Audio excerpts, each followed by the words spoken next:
हम ग्रामीण अंचल से आते हैं। ग्रामीण क्षेत्रों में ना तो स्टेडियम है, ना स्पोर्ट कॉलेज है, ना यूनिवर्सिटियां हैं। हम खुद अच्छे खिलाड़ी थे मगर अवसर ही नहीं मिला। अब यहाँ आने में भी बहुत समय लगा, सड़कों पे संघर्ष करना पड़ा। मेरे आज भी याद है, हिमा दास जब मेडल लेके आई थी तो सबसे पहले उसकी जाति सर्च की गई थी। उस क्षेत्र में मैं गाँव में जाता हूँ, बहुत प्रतिभा है सर, लेकिन अवसर नहीं है। गाँव में प्रतिभा कमी नहीं है, इनको कुचला ना जाए, क्योंकि पक्षपात होता है सर। इस पक्षपात को खत्म किया जाए। कब तक एकलव्य का अंगूठा जो है सर कटता रहेगा। माननीय सभापति जी, आखिरी तक कर दिया है आपने। मैं तो 3.5 घंटे से इंतजार कर रहा हूं। सौभाग्यशाली आपको अवसर मिल गया। आप चेयर पे बैठे और अवसर ना मिले, ये तो फिर ये तो बहुत धन्यवाद। आप तो नए मेंबर्स के लिए अवसर पैदा करते ही हैं सर। सबसे पहले तो मैं पेरिस ओलंपिक खेलों में जाने वाले सभी खिलाड़ियों को आपके माध्यम से, सदन के माध्यम से बधाई देता हूं, मंगल कामनाएं करता हूं और सरकार का ध्यान मैं इस तरफ आकर्षित करता हूं कि अनुसूचित जाति, जनजाति और पिछड़े वर्ग के खिलाड़ियों के प्रतिनिधित्व पे भी उनको ध्यान देना चाहिए। हम ग्रामीण अंचल से आते हैं।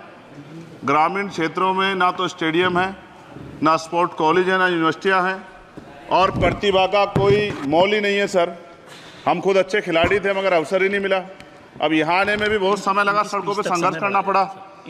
इसलिए मेरा आपसे आग्रह है कि इन वर्गों का प्रतिनिधित्व बढ़े। इसके लिए सरकार को योजना चलानी चाहिए। अभी क्या योजना है उसमें? आपकी स्पीच तक सदन की कार्रवाई बढ़ाई जाती है। आपकी स्पीच तक सदन की कार्रवाई चलेगी। 6 बज रहा है।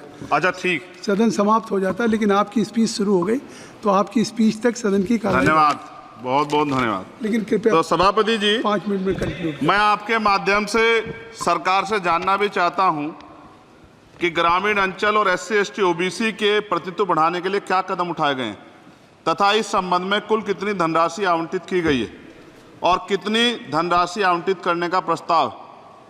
क्या उक्त श्रेणी खिलाड़ियों को पर्याप्त प्रशिक्षण के लिए सरकार द्वारा अलग से कोई प्रशिक्षण केंद्र स्थापित किया गया है या किए जाने का प्रस्ताव। उक्त खेलों में अलग अलग स्पर्धाओं में उक्त श्रेणी के कुल कितने खिलाड़ियों को भेजे जाने का प्रस्ताव है तथा इन सब खिलाड़ियों का श्रेणीवार कुल कितना प्रतिनिधित्व रहेगा। साथ साथ अभी हमारे साथी कह रहे थे कि खेल में जाति और धर्म नहीं होता। सर, जाति तो है। जहाँ कक्षा 1 से बच्चे के नाम के साथ सरनेम लगा होता है तो उस देश में जाति ना हो, ऐसा कैसे हो सकता है?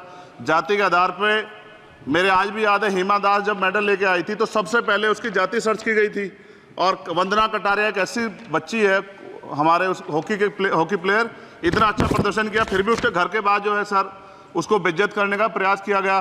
साथ साथ सर साक्षी और विनेश के साथ क्या हुआ ये भी हम लोग नहीं भूलें सर। मेरा मानना ये है, आप दादा आप बीच में nothing will go on record. माने और छोड़िए, आप मेरी तरफ देखिए। मैं जिस क्षेत्र से आता हूं, विल गो ऑन रिकॉर्ड। मैं नगीना सहारनपुर सर, मैं उधर जहाँ से मैं आता हूँ सर, उस क्षेत्र में मैं गांव में जाता हूँ। बहुत प्रतिभा है सर, लेकिन अवसर नहीं है। मेरा आपसे आग्रह है, आपके माध्यम सरकार से आग्रह कि वो देखे गांव में प्रतिभा कमी नहीं है, इनको कुचला ना जाए, क्योंकि पक्षपात होता है सर। इस पक्षपात को खत्म किया जाए। कब तक एकलव्य का अंगूठा जो है सर कटता रहेगा। अब तो हमें अवसर मिलने चाहिए, यही मैं आपसे कहना चाहता हूं मान्यवर, और आपने मुझे मौका दिया, इसके लिए मैं आपका धन्यवाद करता हूं।